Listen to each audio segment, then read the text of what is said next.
కానీ పవన్ కళ్యాణ్ గారు పిఠాపురంలో పోటీ చేస్తున్నారండి. వంగ గీత గారి మీద ఆవిడ కూడా ఇదివరకు పరిచయం లేని వ్యక్తే, పోటీ చేసి గెలిచినటువంటి వ్యక్తే. గెలిచినటువంటి వ్యక్తి అటువంటి వ్యక్తి మీద పవన్ కళ్యాణ్ గారు ఫస్ట్ టైం పోటీ చేస్తున్నారు. ఎంతవరకు గెలుస్తారు? ఎమ్మెల్యేగా ఎంతవరకు నిలదు? మాదైతే ఈ ఊరేనండి. నేను నిన్న కూడా పిఠాపురం వెళ్ళాను.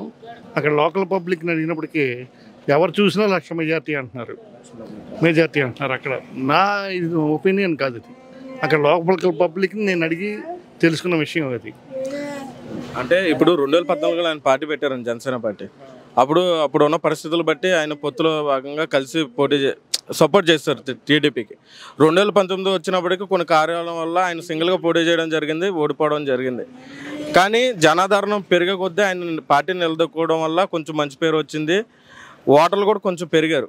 ఆయన సింగిల్గా పోటీ చేసినా ఒక 30-40 స్థానాల్లో గెలిచే అవకాశం ఉంది. అటువంటి స్థానంలో ఉన్నప్పుడు ఆయన సడన్గా 23 సీట్లకి అంకితం అయిపోయి పొట్టుతో భాగంగా కలిసి వెళ్తున్నారు.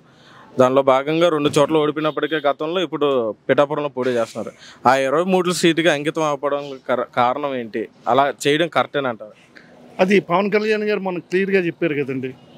మేము త్యాగాలకి సిద్ధమయ్యాం, ఇది రాక్షస పాలన పోవాలంటే మేము త్యాగాలు చేయాల్సి వచ్చింది, ముందు ఈ రాక్షస పాలన పోవడానికి మేము చూస్తున్నాం అని చెప్పారు కదా మనకు క్లియర్గా. అన్ని అది సంగతి.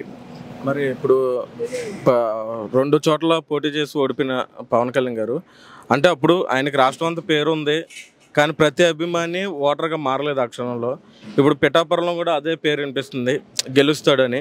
కానీ అక్కడ ఉన్న అభిమానులు కానీ ఆయన ఫాలో అయ్యేవర్స్ కానీ వాళ్ళంతా ఓటర్లుగా మారి గెలిపించుకునే అవకాశం ఏమన్నా?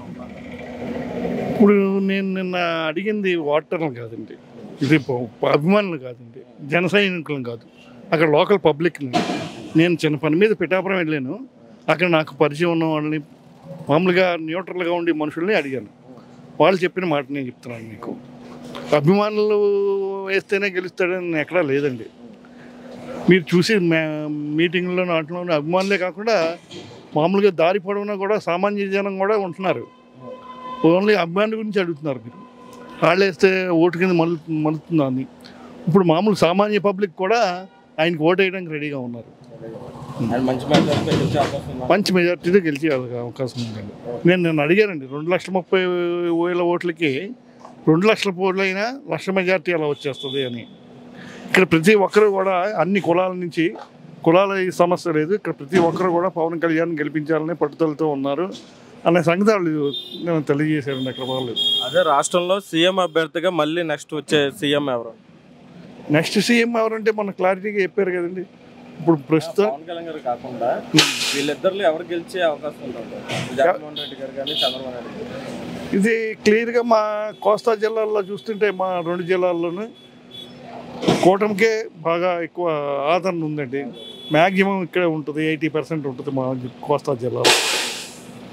మళ్ళీ చంద్రబాబు నాయుడు గారు ప్రభుత్వం స్థాపించారు మ్యాక్సిమం.